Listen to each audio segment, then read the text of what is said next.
Happy Friday, everybody. It's hashtag FAQ Friday, live from the Lake District. And rising costs and tax burden, a third of hospitality businesses are operating at a loss following the April increase in employer national insurance from 13.8% to 15%, along with the lowering of the NIC threshold that added an estimated £3.4 billion in costs, leading 60% of firms to cut jobs and raise prices or slash investment plans.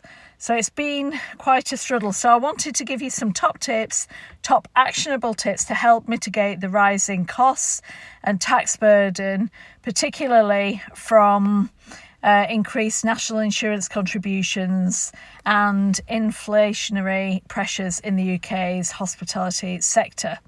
So first, maximise employment tax reliefs and schemes. Claim employment allowance. Make sure you speak to your accountant about that. If your Class 1 NIC bill is below £100,000, claim up to £5,000 relief per year. Use apprenticeship schemes. Tap into government-funded training via the apprenticeship levy or small employer contribution system, often 95% funded. Check for R&D, your research and development tax credits. If you've invested in innovation processes, systems or food tech, you might be eligible. Even hospitality tech improvements may qualify. So have a look at that, and then review and optimise labour structure. Analyse your shift patterns using sales forecasting data to align staffing levels closely with peak demand. Tools, there's lots of tools out there that can help. But introduce multi-skilling, and I keep going on about this. This is something that's really important. Train staff to work across multiple departments, for example, front of house, reservations, housekeeping, etc., to reduce total headcount and restaurant, obviously, without service drops.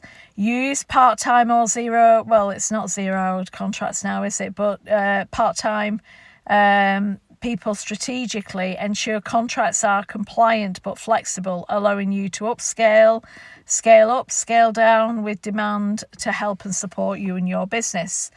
And then automate, and I've said this a lot, automate repetitive and admin tasks, adopt tech to reduce manual workload. There's loads out there. Payroll and HR platforms will help.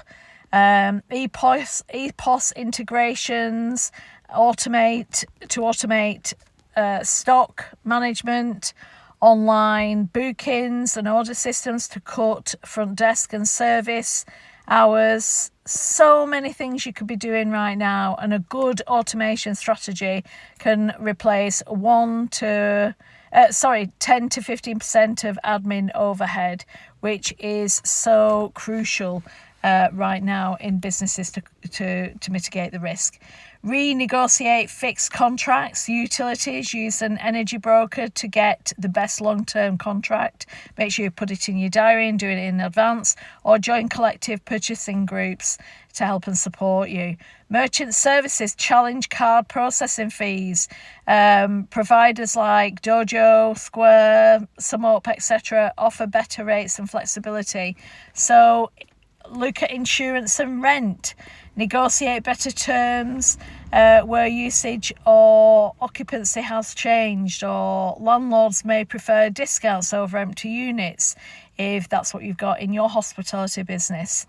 And just look at all your costs, all your finances. Optimize menu and procurement. Engineer your menu. Promote high margin, low cost items. Use tools that are all out there that'll help you analyze gross profit per dish and really keep that standardization and consistency. Consolidate suppliers, buy in bulk if you can with your cash flow, watching your cash flow obviously. Negotiate discounts or join procurement groups to help and support you, to leverage collective buying power. Reduce waste is so important. Monitor spoilage, portion size and prep methods. An average venue can save around 5 to 10k a year with simple waste reduction minimum. You'd be horrified if I told you the current waste in the UK for food in hospitality businesses alone.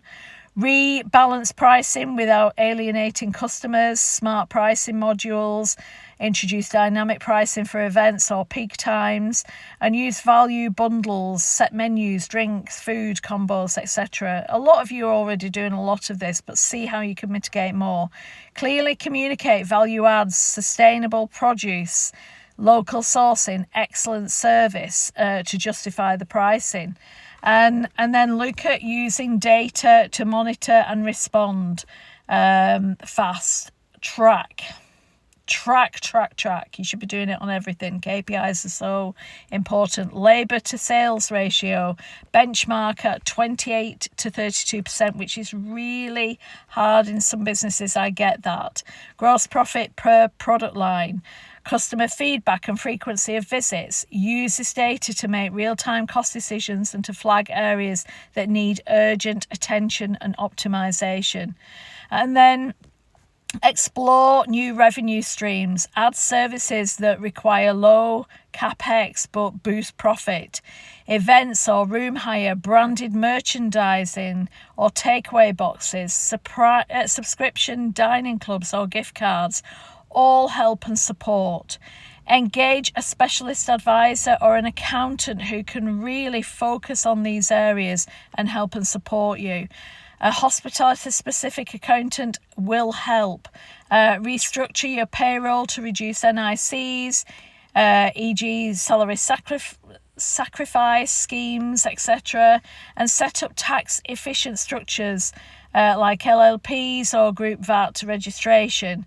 Identify overlooked release or liabilities and get your accountant working for you. So the final tip, plan quarterly at the very least, and not annually. Try and do it weekly, monthly, and then quarterly.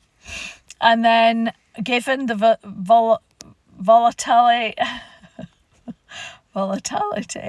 of the costs and legislation, move to quarterly financial and strategic reviews. This gives you agility to tweak pricing, staffing and investment in real time. And it's so important. And if you'd like to hear more, alison@ajlakes.com, please email me, message me, DM me. So I can help and support you, because that's what we're here to do. I want to help 1 million busy business owners, managers and teams to live their best lives by being emotionally, physically, mentally and financially free. And I can only do that if we share and actually like, subscribe and please help others to be able to get the loss going into profit this year. And I can help you do that. So I hope that's helped. May I wish you a happy Friday, everybody, and a happy weekend. And thank you for listening and thank you for joining. Thank you. Bye-bye.